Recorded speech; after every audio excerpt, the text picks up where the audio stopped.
In the name of Allah, most merciful, most beneficent. History of English literature में हम बात कर रहे हैं कैरोलिन एज की एंड प्योरिटन एज की। कैरोलिन एज चार्ल्स फर्स्ट का एरा, प्योरिटन एज प्योरिटन्स भी थे इसमें, चार्ल्स सेकंड भी थे। Both of the age is also called age of Milton. Caroline age को भी एज ऑफ मिल्टन कहते हैं, प्योरिटन एज को भी एज ऑफ मिल्टन कहते हैं। अगर इन दोनों का कम्बिनेशन देखा जाए देन भी हम जो एरा है 1625 से 1666 तक, इसे एज ऑफ मिल्टन भी कहते हैं। डिस्कस करते हैं, बात करते हैं कैरोलिन एज की। थोड़ा सा ओवरव्यू लेते हैं इस एज का। चार्ल्स फर्स्ट जो थे इस टाइम पे इंग्लैंड के किंग थे। He was not a good king specially for Protestant. अच्छा, वो एक अच्छे किंग नहीं थे प्रोटेस्टेंट के लिए। रीज़न क्या थी? उन्होंने एक कैथोलिक गर्ल से शादी की थी, टैक्सेस बढ़ा दिए थे और उनका बिहेवियर नहीं अच्छा था। कैथोलिक एंड प्रोटेस्टेंट ये दो ग्रुप्स हैं क्रिश्चियनिटी के।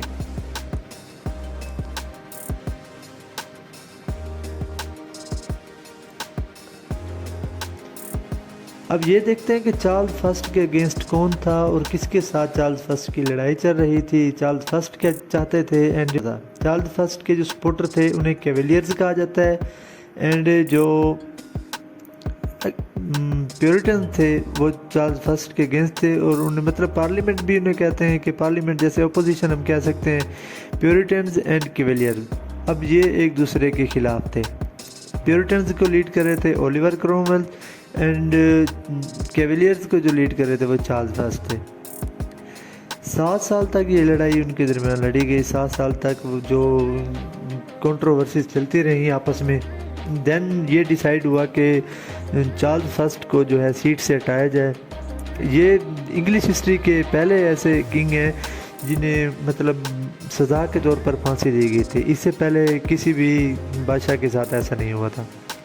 इस तरह से 30 जनवरी 1649 को चार्ल्स फर्स्ट को हटा दिया गया। उसके बाद हम आगे जाके देखते हैं जो प्योरिटन एज स्टार्ट होती है यहाँ से। जी, प्योरिटन एज।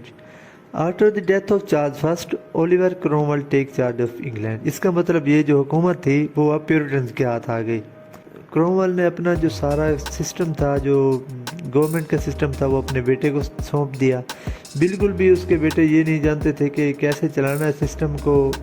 ना उनके पास लीडरशिप स्किल थी और ना उनके जो रिलेशन थे वो आर्मी के साथ ठीक थे।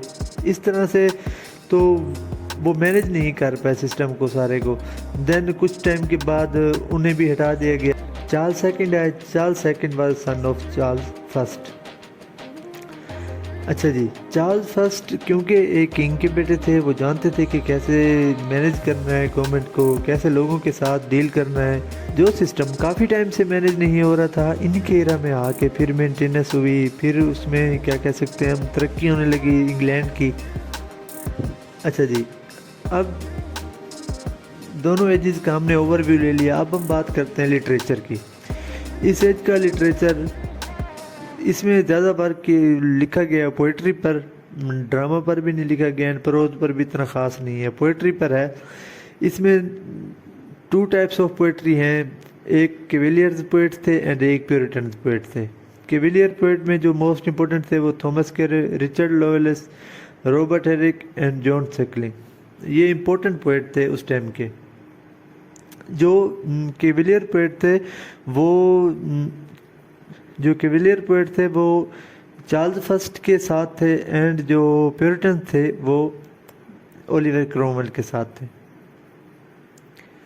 अच्छा जी, डीके ऑफ ड्रामा की बात करें। ड्रामा जो काफ़ी टाइम से बंद था, जो थिएटर बंद थे, ड्रामेटिक वर्क भी नहीं लिखे जाते थे। शेक्सपियर के बाद कोई भी ड्रामेटिक वर्क अच्छा नहीं लिखा गया।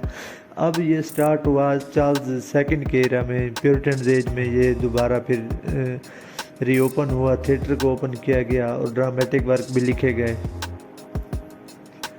अच्छा जी, मोस्ट इम्पोर्टेंट फिगर जो इस एज के हैं वो जॉन मिल्टन है। जॉन मिल्टन की वजह से मतलब अगर हम लिटरेरी देखें and historical and political background की अगर हम बात करें तो इस एज को अगर इम्पोर्टेंट माना जाता है तो जॉन मिल्टन की वजह से माना जाता है। जॉन मिल्टन ऐसे एक राइटर हैं जिन्हें शेक्सपियर के बाद एक सक्सेसफुल राइटर माना जाता है। उनकी इंटेलेक्चुअल पावर भी, क्रिएटिव पावर भी और लिटरेरी आर्टिस्ट, इन सब का अगर कॉम्बिनेशन देखें तो वो जॉन मिल्टन में मिलता है। पोएटिक आर्टिस्ट थे वो। उनकी जो पोएट्री की करैक्टरिस्टिक थी वो सब्लिमिटी, लव ऑफ ब्यूटी, प्यूरिटनिज्म, क्लासिसिज्म है।